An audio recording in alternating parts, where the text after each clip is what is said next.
નમસ્કાર મિત્રો, કેમ છો? કાચો ગુજરાતીના આપ સૌને જય શ્રી રામ. મજામાં હશો? હવે આશા ભોસલે જેટલી લેજેન્ડરી વ્યક્તિ આપણી પાસેથી ગઈ એનો ખબર જ ના પડી. 12મી તારીખે પરમ દિવસે ને ગઈકાલે તો એનો દેહ પંચમહાભૂતમાં ભળી ગયો ને કેટલા લોકોએ શ્રદ્ધાંજલિ આપી, જુદી જુદી એમના વિશેની વિશેષતાઓની વાત કરી.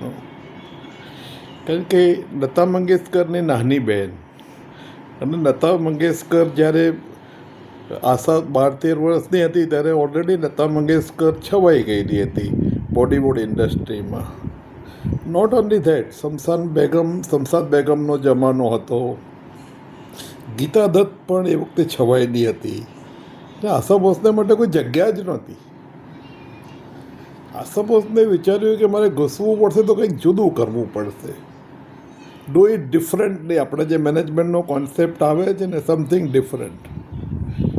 એટલે એણે જે નેગેટિવ રોલમાં વેમ્પ્સ આવતી હતી ને કેબરે ડાન્સ ને બધાનું જે હતું, એના ગીતો ગાવાના ચાલુ કર્યા. પણ એ ગીતોમાં એનો પ્રાણ રેડી દીધો એણે, ને એટલા બધા અદ્ભુત ગીતો એણે ગાયા જેને કારણે ઓપી નૈયર સાહેબની નજરમાં આવી. ઓપી નૈયર સાહેબને એમ લતા મંગેશકર ગમતી નહોતી. એમના ગીતોમાં તમે જુઓ તો ગીતા દત્ત કે શમશાદ બેગમ એવી જ હોય. લતા મંગેશકર પ્રત્યે એમને એલર્જી હતી. અને આશા ભોસલેનો વિશિષ્ટ અવાજ અને એકદમ ડુ ઇટ ડિફરન્ટલી એટીટ્યૂડ એમને ગમી ગયો, અને આશા ભોસલેને એમને બ્રેક આપ્યો. અને એક પછી એક આશા ભોસલે એટલા અદ્ભુત ગીતો ગાયા ઓપી નૈયર સાહેબ સાથે. એ બંનેની જોડી બહુ વખણાઈ. ને 50 ને 60ના દસકામાં તો એનો કોઈ ધૂમ મચાવી દીધી બોલિવૂડની અંદર. એ પછી જમાનો આવ્યો આર.ડી. બર્મન સાહેબનો, અને 70ની અંદર આર.ડી. બર્મન સાહેબ અને આશા ભોસલેની જોડીએ ધૂમ મચાવી દીધી. દમ મારો દમ ને બધા ગીતો તમને યાદ હશે. કેટલા અદ્ભુત ગીતો બોલિવૂડને આપ્યા બંનેની જોડીએ. અને ઇવન આર.ડી. બર્મનના ગયા પછી પણ આશા ભોસલે તો અનબીટન જ રહી. એક પછી એક બધા મ્યુઝિક કમ્પોઝર સાથે મ્યુઝિક કરતી જ રહી, ગીતો ગાતી જ રહી અદ્ભુત રીતે. ખય્યામ સાથે એને ઉમરાવ જાવના ગીતો છે જેના માટે એને નેશનલ એવોર્ડ મળ્યો છે. કેટલા અદ્ભુત ગીતો છે. એને ગઝલો ગાઈ છે જે બધી ઉમરાવ જાવની. ખય્યામ સાહેબે તો ત્યાં સુધી કહ્યું કે આશા ભોસલે પોતાનો જીવ રેડી દીધો છે, અને ઉમરાવ જાવનું એણે કેરેક્ટર ગીત ગાતી વખતે પ્લે કર્યું છે. એમ કે દર્દ એણે સહન કર્યું છે અંદર, ત્યારે આવો અવાજ નીકળે. એમને આવો અવાજ આવી ગઝલ ના નીકળે એમ કે. અને છેલ્લે આપણા લેટેસ્ટ જે એકદમ પ્રખ્યાત કમ્પોઝર છે, દરેક સેલિબ્રિટી અને સેલિબ્રેશનમાં જોવાય છે. એમની સાથે બી રહેમાન સાહેબ સાથે બી એમણે ગાયા ગીતો. હવે 92 યર્સ જેવી અને છેલ્લે સુધી જાણે ગીતો ગાતા જ રહ્યા. અને એમનો હાઈએસ્ટ નંબરના ગીતો ગાવાનો રેકોર્ડ છે, જેના માટે એમને ગિનિસ બુક ઓફ એવોર્ડ્સથી એને એવોર્ડ્સ મળ્યા છે. નોટ ઓનલી ધેટ, ભારત સરકારે એને પદ્મવિભૂષણ આપી છે.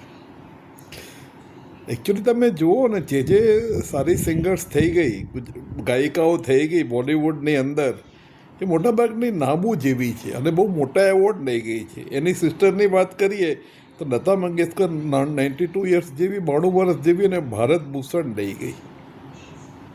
આશા ભોસલે પોતે પદ્મવિભૂષણ લઈ ગઈ 92 યર્સ. શમશાદ બેગમ 93 યર્સ જેવી અને પદ્મભૂષણ લઈ ગઈ.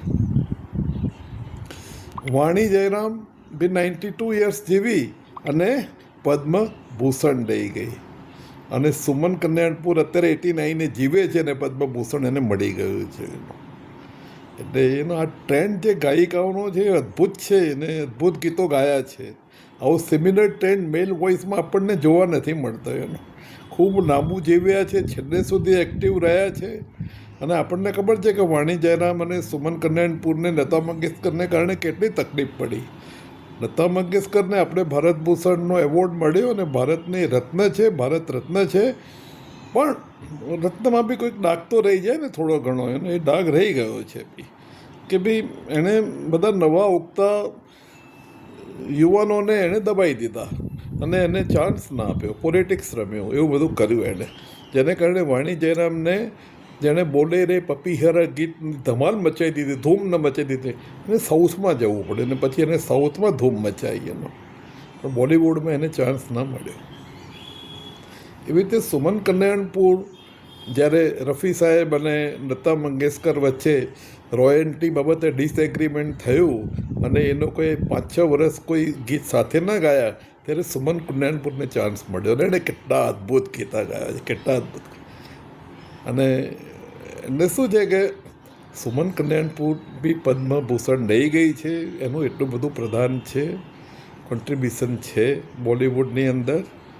મિત્રો, આપણે આશા ભોંસલેને આપણા સૌ તરફથી, કાચો ગુજરાતી અને તેના બધા વ્યુઅર્સ તરફથી શ્રદ્ધાંજલિ આપીએ.